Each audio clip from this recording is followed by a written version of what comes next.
In this video, we're going to take a look at some of the database features of Google Sheets. We're going to look at some filtering and sorting options. First thing we're going to look at is sorting.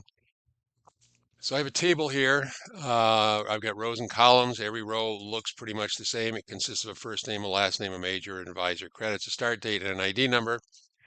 And the columns also look the same. The ones on a row are related, so all of this information here is William McKinley's.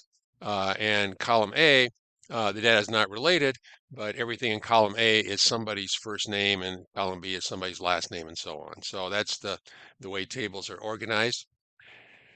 And first thing we're going to do is we're going to look at some simple sorting options. So up here on our toolbar, if we're working on a table, the sorting and filtering options are behind this little filter button up here. So if you go click on this little funnel, by the way, if this doesn't show up, it should be here. There may be 3 dots if you have a lower resolution and your window isn't as big. There may not be room for the entire toolbar, and there may be 3 dots there. If there are, click on the 3 dots and the funnel should appear. So I'm going to click on the funnel and watch what happens. By the way, the cursor needs to be someplace in the data before you start this. Click on the funnel, and it has highlighted everything in my table now. You can just double check to make sure that it knows where your data is. And it has added this little button here next to the top of each column. And this is the way that you turn on sorting and filtering. So let's say that I want to have everybody ordered here by their first name. Go click on the button. And we got 2 types of sort. We can do alphabetical or we can do reverse alphabetical.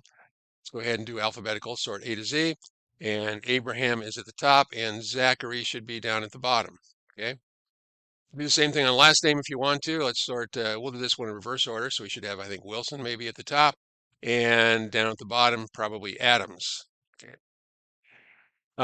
Same thing with major. If I want all my majors to be grouped together, I can sort from A to Z, and now they're in alphabetical order based on their major.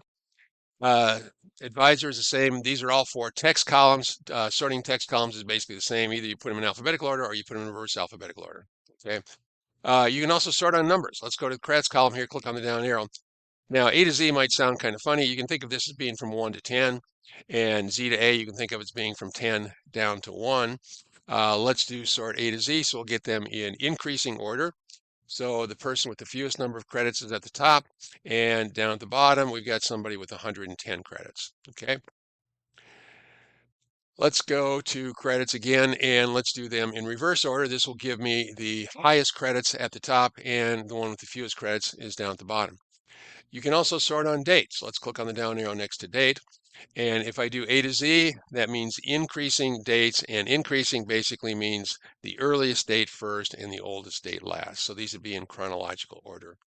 So my oldest date there is August of 2021, and my newest date is March of 2024.